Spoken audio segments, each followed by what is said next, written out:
Mohamed, je voudrais que tu te présentes par rapport à l'événement auquel nous assistons. On se trouve devant l'hôtel de la Cloche ce soir à Dijon, place d'Arcy. Alors ce soir, c'est le consulat du Maroc qui organise la fête du trône, comme tu viens de dire, à cet hôtel chic de Dijon.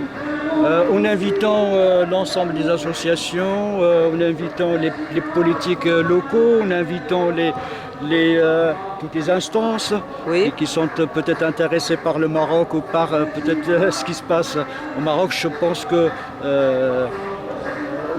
pourquoi nous sommes nous ici ce soir, c'est tout simplement pour dire qu'il y a une autre Maroc, une réalité qui est complètement différente, parce que suite à l'appel à l'article que Madame la Consul a écrit dans le bien public en disant que le Maroc c'est une exception, l'exception marocaine existe, on dit on n'est pas d'exception marocaine. Et ce qui est intéressant, c'est que Madame la Consul termine son article en disant la fête du trône est l'équivalent de la fête du 14 juillet en France. Alors nous avons répondu que la fête du 14 juillet s'est faite, mais après bien sûr qu'on a coupé la tête de certains tyrans. Voilà. Très bien. En gros, c'est un événement qui se passe en plein congé, en pleine période estivale.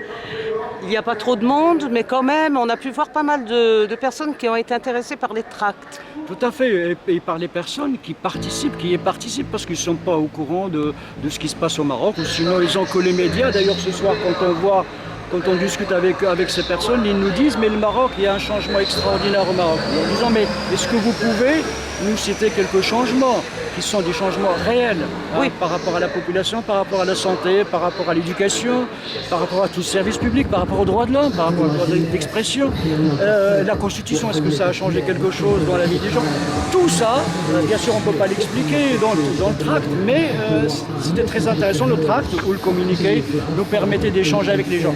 Ce qui est étonnant aussi, c'est que malheureusement, certains politiques et je pense responsables économiques français ils sont complètement à côté de la plaque. On reprend toujours ce lien qui existe entre le capitalisme, entre les capitalistes.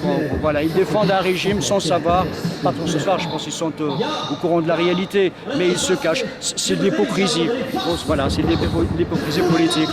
Là, nous avons des élus, des responsables politiques du Parti socialiste, localement, bien sûr, parce que j'ai donné un tract à un élu, je pense, les conseils municipaux.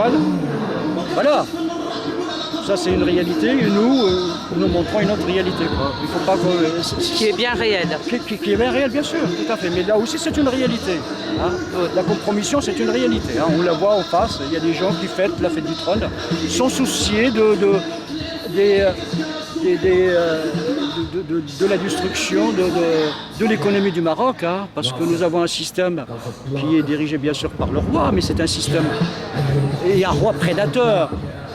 Toute l'économie du Maroc se trouve aux mains de quelques personnes, et puis le reste de la population, ils se débrouillent comme elles peuvent. Nous disons non, nous ne sommes pas d'accord. Il y a d'autres voies, il y a d'autres alternatives. Je te remercie. Merci de ton entretien. Merci.